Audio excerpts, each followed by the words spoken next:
ఈ తిరుపతిలో గల నేషనల్ సాంస్క్రిట్ యూనివర్సిటీ నందు జరిగిన సంఘటన మీద తిరుపతి వెస్ట్ పోలీస్ స్టేషన్లో కేసు రిజిస్టర్ చేయడం జరిగింది.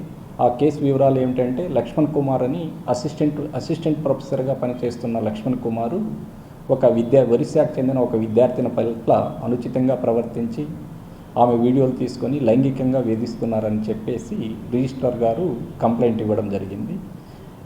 అది వెస్ట్ పోలీస్ స్టేషన్లో కేసు నమోదు చేసి రాజశ్రీ ఎస్పీ గారి ఆదేశాల మేరకు నేను దర్యాప్తు చేపట్టడం జరిగింది.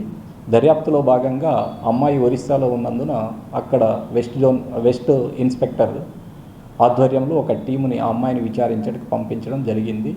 ఆ అమ్మాయిని విచారించి ఆమె స్టేట్మెంట్ రికార్డ్ చేసి ఈ కేసుకు సంబంధించిన సాక్ష్యాలను సేకరించిన తర్వాత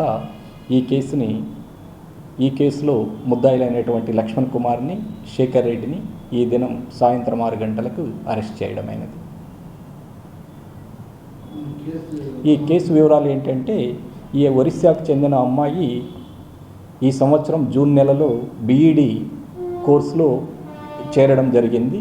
చేరిన తర్వాత ఆ కోర్స్ కోఆర్డినేటర్ అయినటువంటి లక్ష్మణ్ కుమారు తన యొక్క హోదాను ఇదిగా చేసుకొని ఆ అమ్మాయితో చనువుగా ఉంటూ ఆ అమ్మాయికి డౌట్స్ క్లియర్ చేస్తూ ఈ నెపంతో ఆ అమ్మాయిని లొంగ తీసుకొని ఆ అమ్మాయితో ఫిజికల్ రిలేషన్ పెట్టుకున్నారని, తర్వాత ఆ వీడియోలు శేఖర్ రెడ్డి ద్వారా తీయించి తర్వాత కూడా ఆ అమ్మాయిని బ్లాక్మెయిల్ చేసి లైంగికంగా వేధిస్తున్నారనేది ఆరోపణలో ప్రస్తుతానికి వాళ్ళని అరెస్ట్ చేయడం జరిగింది.